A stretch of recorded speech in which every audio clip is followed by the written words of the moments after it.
كل الناس المسافرة سياحة هقول لك على 3 حاجات لازم تعملهم. انت بقى عملت بيهم ما عملتش بيهم دي حاجة ترجع لك. انا طالع انصحك مش اكتر، عشان في ناس هتقول مفيش الكلام اللي انا بقوله ده. انتوا احرار، انا طالع اديك النصيحة وانت حر، عشان لا قدر الله لو وصلت الامارات وما دخلتش من اي مطار عشان انت مش مش متبع الاجراءات المطلوبه للسفر وللسياحه على التاشيره اللي انت طالع بيها، ما تلومش الا نفسك. 3 حاجات رئيسيين ومهمين جدا: تذكره الذهاب والعوده المؤكده. العوده المؤكده، وباكد على الحته دي. البوكيت ماني بتاعك من 500 ل 1000 دولار. في شركات طيران بتقول لك 500، وفي شركات طيران بتقول لك لازم يبقى معاك 1000 دولار.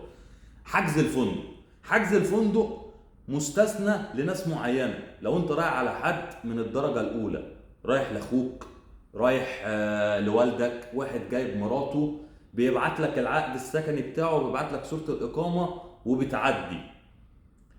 الناس بقى اللي بتكلمني تقول لي ده احنا لقينا التاشيره متكنسله قبل الدخول. لو انت طلعت من مصر وعديت امورك تمام، التاشيره متكنسله قبل الدخول مش هتطلع من مصر، مش هيخرجك لو تاشيرتك ملغيه. والتاشيره لما بتتلغي من شركه السياحه على الاي سي بي بتظهر يوم الالغاء بتاعها وبيظهر ميعاد الالغاء. فانت عشان بس الناس برضه ما نبقاش ظالمين الناس اللي انتوا بتعملوا معاهم التاشيرات، ما تبقاش انت مش عامل اجراءاتك القانونيه ومش محترم الدوله اللي انت رايحها، وبعدين توصل المطار وتمشي من مصر وتسافر وتيجي الدوله ما تخشهاش عشان انت مش متبع الاجراءات المطلوبه. فالحاجات دي اساسيه ومهمه. طب في ناس بتعدي، في ناس بتعدي، في ناس ما بتعديش، في ناس ما بتعديش.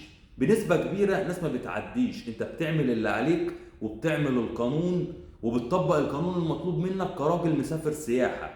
اللهم بلغت اللهم فاشهد. التشييك في مصر والتشييك في الامارات، لو انت تاشيرتك متكنسله من الشركه نفسها مش هتطلع اصلا من مصر، عشان تبقى انت فاهم.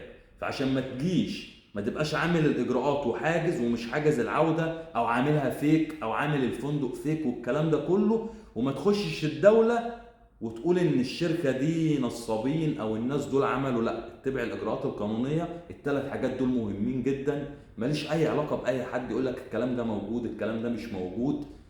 انا طالع اقول لك القانوني والرسمي، عشان انت دافع فلوس ودافع تذكره طيران عشان الحاجات دي كلها ما تروحش عليك. ربنا يوفق الجميع ويصلح حالنا وحالكم. سلام عليكم.